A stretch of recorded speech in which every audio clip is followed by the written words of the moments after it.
इस वीडियो में हम प्रकृति कक्षा 5 कार्य पुस्तिका के दिन 17 की वर्कशीट का हल देखेंगे। ये वर्कशीट वाष्पीकरण और संघनन पर ही आधारित है।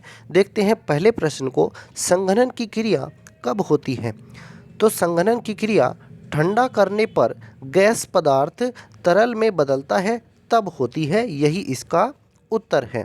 देखते हैं अगले प्रश्न को, सर्दियों के मौसम में रीता को एक दिन सुबह में अपनी कार पर पानी की कुछ बूंदें दिखाई देती हैं। आप बताइए कि ये बूंदें रीता की कार पर कहाँ से आई होंगी?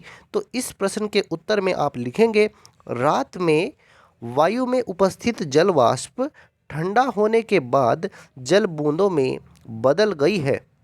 ये जल की बूंदें इसी तरह से कार पर आई हैं। इस क्रिया को हम संघनन कहते हैं। बढ़ते हैं अगले प्रश्न की तरफ। टीना फ्रिज में से एक कोल्ड ड्रिंक की बोतल को निकालकर टेबल पर रखती है। तो बताइए कुछ समय बाद टीना को उस बोतल पर क्या दिखाई देगा तथा उस क्रिया को क्या कहेंगे? तो जब टीना मेज पर वो ठंडी बोतल बाहर निकाल कर रखेगी तो क्या होगा? कुछ समय के बाद टीना को बोतल पर जल की छोटी छोटी बूंदें दिखाई देंगी। उस क्रिया को हम संघनन कहते हैं। और ऐसा क्यों हुआ होगा?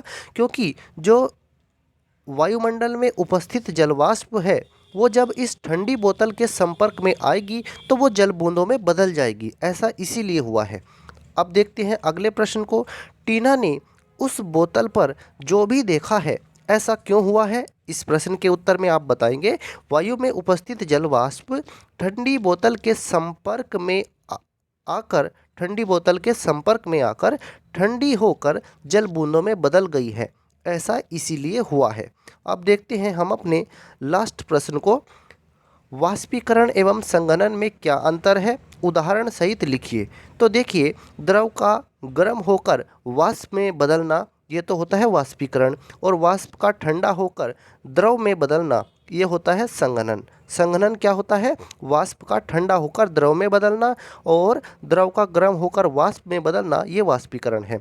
वाष्पीकरण कम ताप पर कम होता है। अगर तापमान कम है तो वाष्पीकरण कम होता है, लेकिन अगर तापमान कम है तो ये संघनन अधिक होता है, ये ज़्यादा होता है। ज़्यादा ताप पर वाष्पीकरण ज़्यादा ही होगा, अधिक होगा, लेकिन ज़्यादा तापमान पर संघनन कम होता है। उदाहरण बताएंगे आप, जैसे गीले कपड़ों का सूखना ये वाष्पीकरण होता है, और जैसे ओस का गिरना ये संघनन होता है। तो इस तरह से हमने इस वीडियो में दिन 17 की वर्कशीट का हल देखा है। अगर आपको यह वीडियो अच्छा लगा है, कुछ सीखने को मिला है, तो कृपया करके वीडियो को लाइक कीजिए, शेयर कीजिए और हमारे चैनल को सब्सक्राइब कीजिए। धन्यवाद।